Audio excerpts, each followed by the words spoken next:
किसी ने बड़े कमाल की बात कही है कि अवसर और सूर्योदय में एक ही समानता है, देर करने वाले हमेशा इन्हें खो देते हैं। हाय गाइस, मैं हूं आरजे कार्तिक। एक छोटी सी कहानी। ये कहानी है मनीष नाम के लड़के की, जो मिडिल क्लास फैमिली में पैदा हुआ, जो 12th क्लास तक टॉप करता जा रहा था। कमाल का बच्चा, पढ़ने लिखने में सबसे आगे।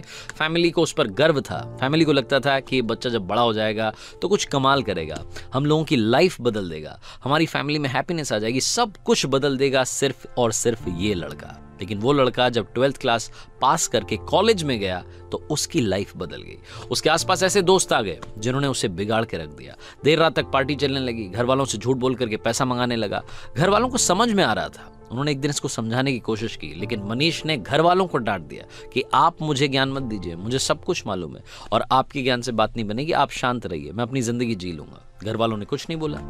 1 साल के बाद में जब रिजल्ट आया तो मनीष एक सब्जेक्ट में फेल हो गया, और जहां ये फेल होने वाली बात आई वहीं ये बात इसके ईगो को हर्ट कर गई कि जो लड़का 12th तक टॉप करता आ रहा था वो कॉलेज में जाते ही फेल कैसे हो सकता है।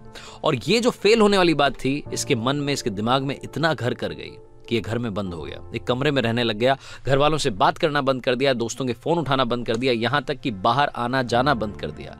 मनीष धीरे धीरे डिप्रेशन का शिकार हो रहा था। ऐसा लग रहा था कि उसकी लाइफ में यहीं पर ही ब्रेक लग जाएगा, सब कुछ खत्म हो जाएगा।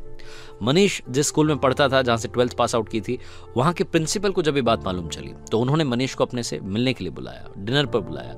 वो इन्विटेशन ये रिजेक्ट नहीं कर सका, इसको मानना ही था कि न्योता आया था, प्रिंसिपल साहब के यहाँ जाना था। तो मनीष पहुंचा शाम में, और इसने देखा कि प्रिंसिपल साहब गार्डन में बैठे हुए थे, अंगीठी पर हाथ ताप रहे थे, सर्दी का माहौल था।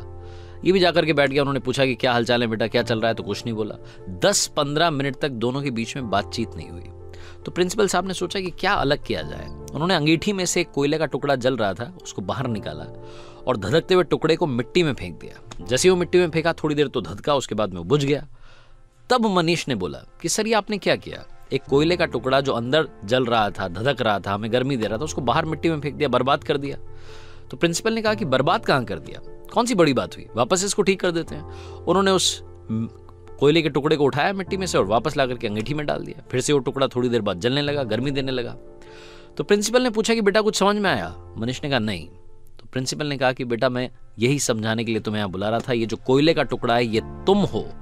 तुम जब अंगीठी से बाहर आए, गलत संगति में गए, मिट्टी में गए तो बुझ गए, लेकिन वापस आकर के जल सकते हो। शर्त यह है कि अब अंगीठी में वापस आना होगा, अपनी लाइफस्टाइल बदलनी होगी, अपने दोस्त बदलने होंगे। बस इतनी सी बात तुम्हें समझाने के लिए यहां बुलाना चाहता था। मनीष को सारी बात समझ में आ गई, उसकी लाइफ बदल गई। हम में से कई सारे लोग ऐसे हैं जो डिप्रेशन का शिकार हो रहे हैं सिर्फ और सिर्फ एक घटना की वजह से। हो सकता है जिंदगी किसी मोड़ पर आप फेल हो गए हों और आपको लग रहा हो कि सब कुछ बर्बाद हो गया है, इससे आगे कुछ नहीं हो सकता। एक कोट मैंने पढ़ा था, मुझे बड़ा पसंद है, लाइफ गोज ऑन, जिंदगी चलती रहती है, so just keep going. Life goes on, so just keep going. चलते रहिए, सब कुछ अच्छा होगा, ये विश्वास रखिए। आरजे कार्तिक एक बार फिर आपसे कहेगा कि अगर फेल होना बहुत बड़ी बात है तो ऐसा मत सोचिए। फेल होने के बाद बाउंस बैक करना सबसे कमाल और सबसे जरूरी बात है।